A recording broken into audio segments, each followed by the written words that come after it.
Welcome to EduRev. Hello everyone, welcome to EduRev. This is Saranandula. In the previous video, we have discussed about the Shivaliks or the outer Himalayas. Now, in this video, we are going to discuss about the middle Himalayas. So let's just begin. Now, middle Himalayas are situated between Shivaliks in the south and the Great Himalayas in the north. So, middle Himalayas run parallel to both Shivaliks in the south as well as the Great Himalayas in the north. So just imagine that this is the Tibetan Plateau. To the south of Tibetan Plateau, you have the Great Himalayas or the Himadri. In the middle, you have Middle Himalayas. And to the south, you have Shivaliks or the Outer Himalayas. And to the south of Shivaliks, you have the Indo-Gangetic Plain. So Middle Himalayas are situated in between Shivaliks to the south and Great Himalayas to the north. And Middle Himalayas run more or less parallel to both the ranges. Clear? So what are the other names for Middle Himalayas? They're also called Himachal or the Lower Himalaya. Clear, right? Now, so the region marked 2. So this is the region where the Middle Himalayas are situated. Okay. So you should have a clear picture of where the Middle Himalayas are situated. That is very, very important. Clear? So you have already seen this map before. Now, proceeding. The Middle Himalayas are a complex system of ranges which are having elevations between 3,500 to 4,500 meters above sea level, but there are many mountains whose elevation is more than 5,000 meters and are snow covered throughout the year. So the Middle Himalayas, they contain many mountain ranges or a chain of mountains, mountain range or a chain of mountains.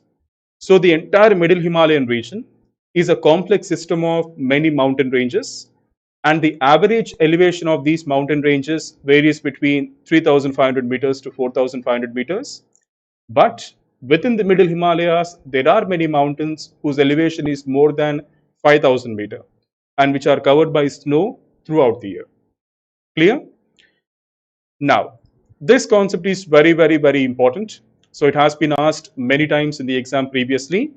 So this is a very important concept. The important ranges of the Middle Himalayas. The Pir Panchal range, the Dhauladhar range, the Mussoorie range, the Nag Tibba range, and the Mahabharat range. So these are the important ranges of the Middle Himalayas. So we will discuss about each and every range. Please don't worry about that. Now let us first start with the Pir Panjal range. Now this point is very, very, very important. The Pir Panjal range in Kashmir is the largest and the most important range of the Middle Himalayas. So you can see the Pir Panjal range here, right? Now, just forget about Karakoram, Ladakh and Zaskar because these three ranges, they belong to Trans Himalayas. Okay, so right now we are discussing the division of Himalayan ranges. Okay, so first we spoke about the Shivaliks. Now we are discussing about Middle Himalayas. After this, we are going to discuss about the Great Himalayas, and then we'll proceed on to Trans Himalayas. So Karakoram range, Ladakh range, and Zaskar range. Those are the mountain ranges of Trans Himalayas. So just ignore them for now. So the Pir Panchal and Dhauladhar range. These are the ranges of the Middle Himalayas. Clear, right? Now, the point written there, that is very, very important. The Pir Panjal range in Kashmir is the largest and the most important range of the Middle Himalayas. So please keep this in mind. So this is how the Pir Panjal range looks like from Srinagar. It's very, very beautiful, right? So when the air pollution is less and when the weather is good, this is how it appears from Srinagar. The beautiful Pir Panjal range. Beautiful and majestic. Let me show you one more image. One more image of Pir Panjal range from Srinagar. So it's very beautiful, right? Now, proceeding. The Pir Panjal range extends from the Jhelum River to the upper Bias River for a length of 350 to 400 kilometers. So here you have the Jhelum River. So from Jhelum River to upper Bias River. Okay, the Pir Panjal range extends like this from Jhelum River to upper Bias River. for a length of 350 to 400 kilometers. And Pir Panjal range is spread across Himachal Pradesh, Jammu Kashmir, and POK, Pakistan occupied Kashmir. Clear? These points are very simple, right? Now, the Pir Panjal range is separated from the Zaskar range. So I told you about this, right? Zaskar range belongs to the Trans Himalayas. So Pir Panjal range is separated from the Zaskar range by the Kashmir Valley. So we will discuss about Kashmir Valley also in this video. And Pir Panjal range rises to 5000 meter and more in elevation. It means Pir Panjal range is the highest mountain range within the Middle Himalayas. Okay, now the best passes of Pir Panjal range are the Pir Panjal Pass and the Banihal Pass. Now these names are important, guys, because you are getting questions about mountain passes in prelims. So please don't take this lightly. Now we are discussing about the passes, mountain passes of Pir Panjal range.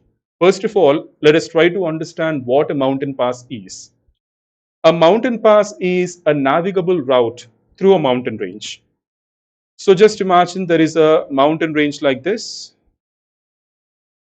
Now, this is a navigable route through which you can cross over the range.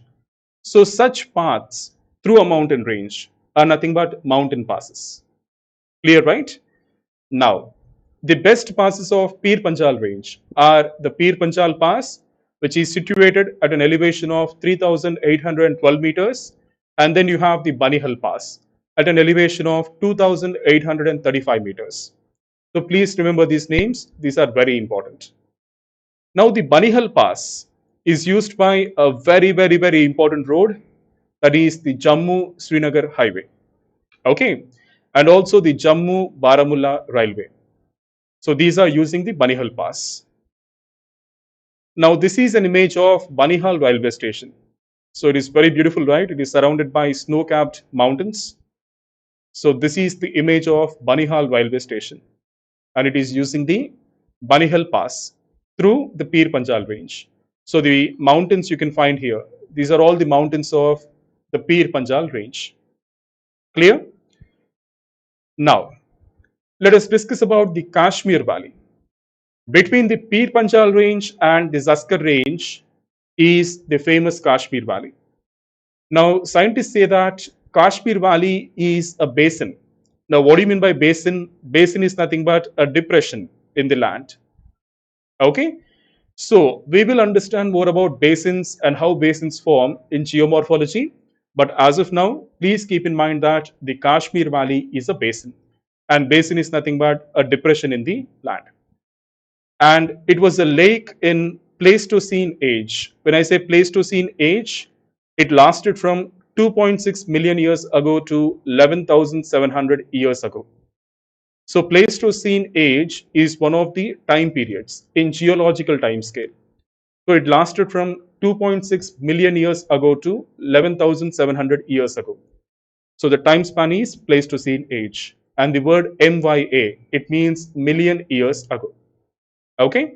So scientists say that Kashmir is a basin. The Kashmir Valley is actually a basin, and a lake was, existed there in Pleistocene age.